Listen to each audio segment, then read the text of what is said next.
तो दोस्तों आपके स्क्रीन के ऊपर दिख रहा है क्वेश्चन नंबर 5.2। आइए देखते हैं क्या कह रहा है ये question number 5.2। A short bar magnet of magnetic movement m is equal to 0.32 joule per Tesla is placed in a uniform magnetic field of 0.15 Tesla. If the bar is free to rotate in the plane of the field, which orientation would correspond to its पहला stable and दूसरा unstable equilibrium? What is the potential energy of the magnet in each case? तो हर case में, stable case में और unstable case में potential energy कितनी रहेगी ये हमको पूछा है। तो आइए सबसे पहले तो डेटा लिख लेते हैं। तो movement of bar magnet capital M कितना दिया है? तो वो दिया है 0.32 जूल पर टेस्ला। उसके बाद एक्सटर्नल मैग्नेटिक फील्ड दी है बी हमको दिया है, और बी कितना है 0.15 टेस्ला ये हमको दिया है। अब हमको जो पूछा है, पहले तो स्टेबल केस देख लेते हैं।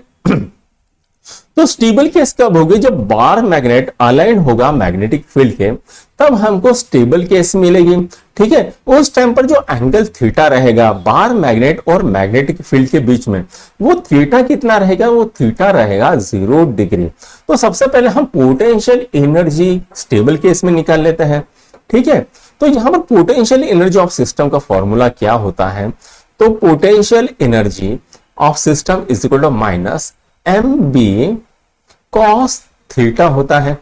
ठीक है, तो यहां पर माइनस 0.32 इंटू 0.15 इंटू कॉस 0। तो ये कितना जाता है? तो ये आ जाता है 4.8 इंटू 10⁻⁻² जूल आ जाता है। तो भाई ये तो हो गए स्टेबल केस की बारी। अब देखते हैं नॉन स्टेबल केस की। ठीक है, तो बी को हम देख लेते हैं, नॉन स्टेबल केस को।